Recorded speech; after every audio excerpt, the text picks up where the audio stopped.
පාඩම සතිය දවස් 7 ඉගෙන ගන්න එක. අපි සතිය කියන වචනෙට දෙමළෙන් කියනවා කිලමේ කියන එක. කිලමේ කියන එක දෙමළ අකුරෙන් තමයි මේ විදිහට ලියන්නේ. එහෙනම් සතියට දෙමළෙන් කියනවා කිලමේ. සතියට දවස් 7යිනේ. අපි 7 දෙමළෙන් කියන්නේ කොහොමද කියලා ඉගෙන ගමු. සඳුදා. සඳුදාට කියනවා තිංග. සඳුදා තිංග. ල අකුර මුර්ධජ තිංග. අඟහරුවාද. අඟහරුවාදට කියනවා සෙව්වායි. අඟහරුවාදා සෙව්වායි.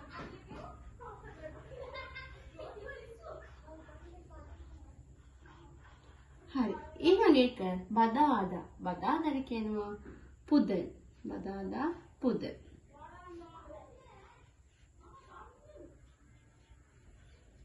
ඊළඟ බ්‍රහස්පතින්දා. බ්‍රහස්පතින්දාට කියනවා වියාලන්. බ්‍රහස්පතින්දා වියාලන්. වියාලන් කියලා ලියද්දී ල අකුර මුර්ධජ ල තමයි ලියන්න ඕන.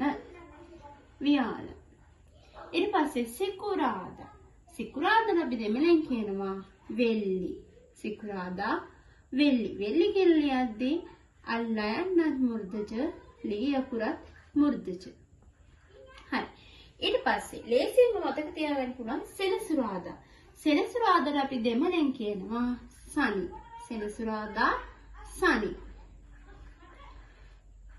සතිය අවසානම දවස ඉරිදා. ඉරිදාට කියන්නේ ඥායිරු. බලන්න ඥායිරු කියලා ලියන හැටි කයන්න මැදි ද අකුර තමයි ඥා අකුර විදිහට ලියන්නේ.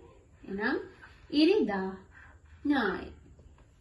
හරි. එහෙනම් අපි මුලින් ඉඳලා බලමු සතිය. සතියට දෙමළෙන් කියනවා කිලමේ. කිලමේ කියලා මේ විදිහට තමයි අපි දෙමළ අකුරෙන් ලියන්නේ. සඳුදා තිංගල් අඟහරුවාදා සෙව්වායි බදාදා පුදල් බ්‍රහස්පතින්දා වියාලන් සිකුරාදා වෙල්ලි සෙනසුරාදා සනි ඉරිදා ඥායිරු.